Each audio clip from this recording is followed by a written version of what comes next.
بسم اللہ الرحمن الرحیم۔ السلام علیکم۔ ایک خوبصورت واقعہ۔ ایک غلام تھا۔ ایک دن وہ کام پر نہ گیا تو اس کے مالک نے سوچا کہ مجھے اس کی تنخواہ میں کچھ اضافہ کر دینا چاہیے تاکہ وہ اور دلجمی سے کام کرے اور آئندہ غائب نہ ہو۔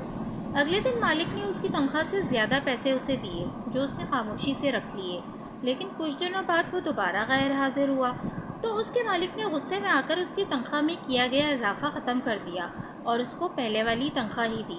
غلام نے اب بھی خاموشی اختیار کی تو مالک نے کہا، جب میں نے اضافہ کیا تو تم خاموش رہے اور جب کمی کی تو بھی تم خاموش کیوں؟ تب غلام نے جواب دیا، جب میں پہلے دن غیر حاضر تھا تو اس کی وجہ بچے کی پیدائش تھی اور آپ کی صرف سے تنخواہ میں اضافے کو میں نے وہ رزق خیال کیا وہ اپنے ساتھ لے کے آیا، اور جب میں دوسری مرتبہ غیر حاضر تھا تو اس کی وجہ میری ماں کی وفات تھی اور آپ کی طرف سے تنخواہ میں کمی کو میں نے وہ رزق خیال کیا جو وہ اپنے ساتھ واپس لے گئی۔ پھر میں اس رزق کی خاطر کیوں پریشان ہوں جس کا ذمہ خود اللہ نے اٹھایا ہو۔ جزاک اللہ۔ اگر آپ کو میری یہ ویڈیو پسند آئی ہے تو پلیز میرے چینل کو سبسکرائب کرنا نہ بھولیے گا۔